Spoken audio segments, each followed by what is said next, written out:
घर जमाई। विकी को हमेशा किस्मत ने उसकी मेहनत से ज्यादा दिया। पैदा हुआ एक बड़े घर में, मुंह में चांदी की चम्मच लेकर, और शादी भी की एक उससे भी बड़े घर में, सोने की चम्मच मुंह में लेकर। उसे मेहनत करने का शौक नहीं था। एक शौक था, वो भी घटिया शायरी करने का। उसकी हर बात शायराना ही होती थी। जैसे कि एक दिन, दूर से देखा तो चांद पे दाग था, दूर से देखा तो चांद पे दाग था, पास से देखा साबुन का छाग था। ठोको ताली। अरे ऐसी शायरी करोगे तो ताली तो पता नहीं, कोई तुमको ही ठोक देगा। शायरी वो बिल्ली है जो किसी का भी रास्ता रोक दे, और क्या मैं किल हूं जो कोई मुझे ठोक दे। मुझे तो आपसे बात ही नहीं करनी। मैं निकला था गाड़ी लेके, लेकिन दौड़ के जा रहा हूँ। मेरी शायरी कोई नहीं सुनता, मैं घर छोड़ के जा रहा हूँ।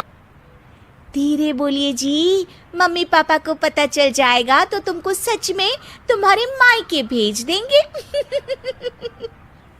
सस्ते साबुन से मेरी कॉलर चमकी नहीं, सच में चला जाऊंगा, मेरी बात कोई धमकी नहीं।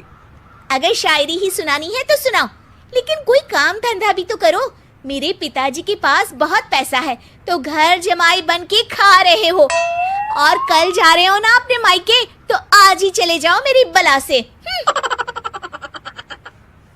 हमें तो अपनों ने लूटा, गैरों में कहाँ दम था हमें। अरे चुप हो जाओ, तुमको मिर्जा गालिब की कसम। अरे जाना है तो जाओ, लेकिन पहले मेरे मम्मी पापा से मिलकर जाओ, वरना वो क्या सोचेंगे। लेकिन विकी अकेले ही अपनी कार लेकर अपने मायके यानी कि अपने खुद के घर पहुंच जाता है। अरे बेटा, तू अचानक, बहू कैसी है? अरे माँ, बहू तो बिल्कुल बदल गई है, मुर्गी हाथ से निकल गई है। अरे क्या हुआ बेटा? उसकी आती नहीं है, मेरी जाती नहीं है। मैं करता हूँ शायरी, उसे भाती नहीं है। मेरे पास उसका फोन आया था बेटा, सही कह रही है वो। तुमको काम करना चाहिए, तभी तो इज्जत मिलेगी। घर जमाई बनके सास ससुर के पैसों पर कब तक ऐश उड़ाते रहोगे? मेरी जिंदगी में हर तरफ से उंगली हो रही है, फोन पर मेरी चुगली हो रही है। अरे चुगली नहीं कर रही थी बहू, वो तेरा भला चाहती है बेटा। सूखे हुए कपड़े को भी गीला कह रहे हैं लोग, चुगली करने को मेरा भला कह रहे हैं लोग।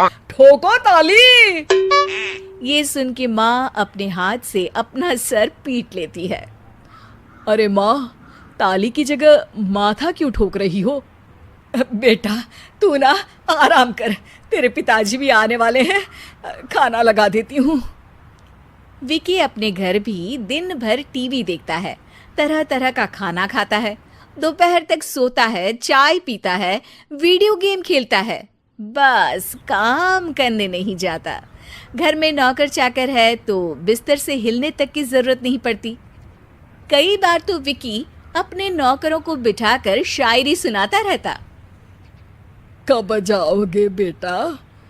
अरे कैसी बात कर रहे हैं डैडी, क्या आप मेरे फादर नहीं? आप मुझे भगाना चाहते हैं क्या? ये मेरा घर नहीं। अरे नहीं बेटा, तुम्हारा ही घर है। हम तो चाहते थे कि तुम यहीं रहो और मेरा काम आगे बढ़ाओ, लेकिन तुम ही चले गए घर जमाई बनने। अरे मेहनत तो गधे भी करते हैं, मैं अच्छी किस्मत लेके पैदा हुआ हूँ, मैं घर जमाई हूँ, ससुराल का फूल गेंदा हुआ हूँ। ठोको ताली। पिताजी और माँ सच में ताली बजा देते हैं। ऐसा पहली बार होता है जब विकी की शायरी पर किसी ने ताली बजाई हो। अरे आप लोग सच में ताली बजा रहे हैं? हाँ हाँ बेटा, तुम्हारे ससुर का फोन आया था, बोला जब तक घर जमाई जी कोई काम ना करने लगे हमारे यहाँ मत भेजना। अब तू तो काम करने से रहा और तुझे रहना भी है हमारे घर में ही, करेगा भी शायरी ही। और बार बार ठोको ताली बोलेगा तो आदत डाल ही लेते हैं ताली ठोकने की। विकी उसी वक्त खड़ा होता है और बहुत गुस्से में सीधे ससुराल के लिए निकल जाता है। फिर से आ गए? लेकिन सुमन को देखते ही विकी पिघल जाता है। अब सुमन, आई एम सॉरी, आज से ना मैं सिर्फ शायरी ही नहीं बल्कि काम भी करूँगा। तुम अपने ऑफिस में बात कर लेना, कोई भी मेहनत का काम कर लूँगा। मैं घर जमाई बन के रहूँगा लेकिन काम करूँगा और इज्जत से रहूँगा। मतलब सिर्फ तुम नहीं आए हो, तुम्हारे साथ तुम्हें अकल भी आ गई है। मैं अपने कारखाने का मैनेजर बनाता हूँ तुमको, कल से मेरे साथ चलना वहाँ। थैंक यू ससुर जी। थैंक यू से काम नहीं चलेगा, एक शायरी सुनानी पड़ेगी। है ज़रूर। ससुर के पास पैसा होते भी मेहनत जिसको भाई है, वही सच्चा दामाद है, वही अच्छा घर जमाई है। ठोको ताली। सब विकी की शायरी पर ताली ठोक देते हैं। शिक्षा, जब किस्मत आपको बहुत सारा दे दे तो उसकी कद्र करनी चाहिए और मेहनत करना कभी नहीं भूलना चाहिए।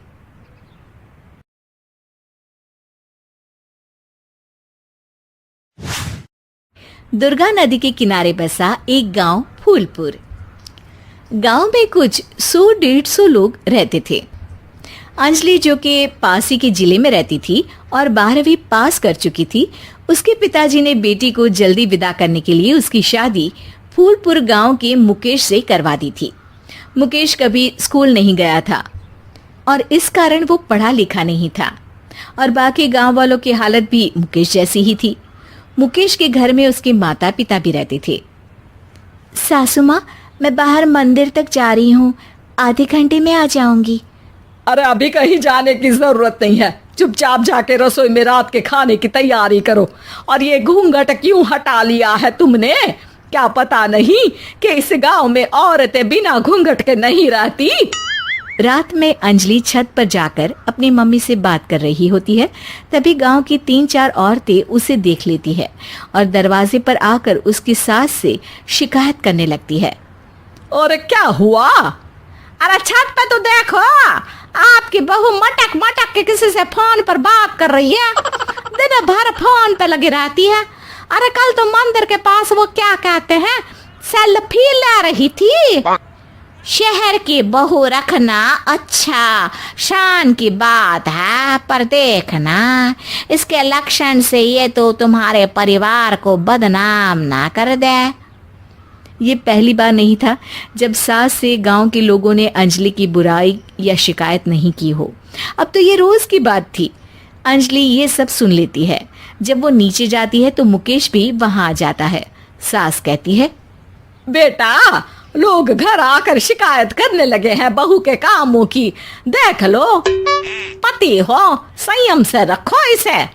माँ जी, मैं तो अपनी माँ से बात कर रही थी क्योंकि यहाँ कोई बात करने लायक ही नहीं है और अब मैं माँ के पास ही रहूंगी।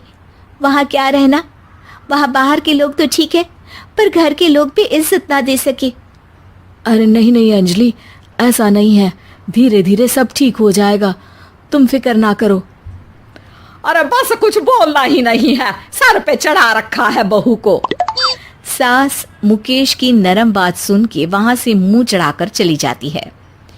मैं तो कहती हूँ हम दोनों शहर चले जाते हैं, मैं पढ़ी लिखी हूँ, मुझे वहाँ नौकरी भी मिल जाएगी और थोड़े दिनों में आप भी वहाँ कुछ काम ढूंढ लेना।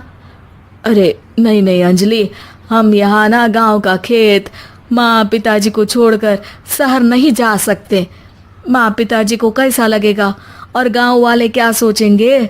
ये कहकर मुकेश सोने चला जाता है और अंजलि की गांव वालों द्वारा बुराई का सिलसिला बहुत दिनों तक चलता ही रहता है। लेकिन अंजलि गुस्सा ना दिखाते हुए समझदारी से काम लेती है। बारिश का मौसम चालू हो जाता है। जोरदार बारिश से पूरे गांव में हाहाकार मच जाता है। दुर्गा नदी में बाढ़ आ जाती है और बाढ़ का पानी पूरे गांव की फसल तबाह कर देता है। फसल की ये हालत देखकर गांव वाले निराश हो जाते हैं और बात तो यहाँ तक पहुँच जाती है कि कुछ लोग तो अंजलि को इस सब का दोषी ठहरा देते हैं। अरे पूरी फसल तबाह हो गई, पता नहीं किसकी नजर लग गई है। अरे जब से चौधरी परिवार में ये शहर की बहू आई है ना, तब से ही गांव की शांति चली गई है। इसके कर्म कांड से माँ दुर्गा नदी भी खुश नहीं है। ये सब सुनकर बेचारी अंजलि रोते हुए अपने घर चली जाती है। कुछ दिन बाद सभी गांव वाले अपनी फसल का मुआवजा लेकर अपने अपने घर आते हैं। मुकेश भी 1500 लेकर आता है। अंजलि को जब पासबुक दिखाता है तो अंजलि हैरान हो जाती है। अरे ये पासबुक में तो उन्होंने 4000 की एंट्री करी है और आपको सिर्फ 1500 दिए। सच में? अरे वो सरकारी अफसर आपको बेवकूफ बना रहे हैं। सरकार की तरफ से हमें 4000 मिले हैं, लेकिन बाकी का सारा पैसा खुद ही खा रहे हैं। आप लोग के अनपढ़ होने का फायदा उठा रहे हैं। ये सब सुनकर मुकेश परेशान हो जाता है, लेकिन अंजलि उसे हिम्मत से काम लेने को कहती है और सुबह होते ही मुकेश को पंचायत कार्यालय ले जाती है और साथ में गांव के और लोगों को भी। आप सरकारी बाबू क्या गांव के लोगों को बेवकूफ समझते हैं? आपको क्या लगता है ये पढ़े लिखे नहीं है तो आप कुछ भी मनमानी करेंगे? ये बेचारे दिन रात इतनी मेहनत करते हैं, ये हमारे अन्नदाता हैं और आप इनके साथ ऐसा धोखा करते हैं। अरे क्या बके जा रही है ये लड़की, किस धोखे की बात कर रही है? अपने कांड करके नदी माँ को नाराज करके हमारा नुकसान करके इसे चैन नहीं मिला क्या? सरपंच जी, इन सरकारी बाबू ने मुझे बेवकूफ बनाया है और मेरे हिस्से के पैसे खुद चट कर गए। बस ये सुनते ही सरपंच वहां से दुम दबाकर भाग जाता है। पता चलता है कि जनपद अधिकारियों ने गांव के सरपंच के साथ मिलकर सबके साथ धोखा किया है। सब लोगों का विरोध शुरू हो जाता है और आखिर में अधिकारी सब गांव वालों के हिस्सों के बचे हुए पैसे उन्हें लौटा देते हैं और कई दिन तक सरपंच गांव में लौटता ही नहीं। अंजलि, तुम नहीं होती तो हम गांव वालों को तो पता ही नहीं चलता कि ये हमें हर बार बेवकूफ बनाते हैं। हाँ अंजलि बेटी, हमें माफ कर दो। हम सब तुम्हें बुरा भला कहते रहे, लेकिन तुमने ही आज हमें बेवकूफ बनाने से बचाया है। हमें तुम पर गर्व है बेटी। अब समझ आया कि सरपंच तुमसे नहीं, तुम्हारे पढ़े लिखे होने से नफरत करता था। क्यों ना इस बार हम अंजलि को ही सरपंच पद के लिए चुन ले? क्या कहते हो गांव वालों? पढ़ी लिखी सरपंच। बस पूरा गांव अंजलि के लिए ताली बजाता है और अंजलि की सास उसे खुशी से गले लगा लेती है।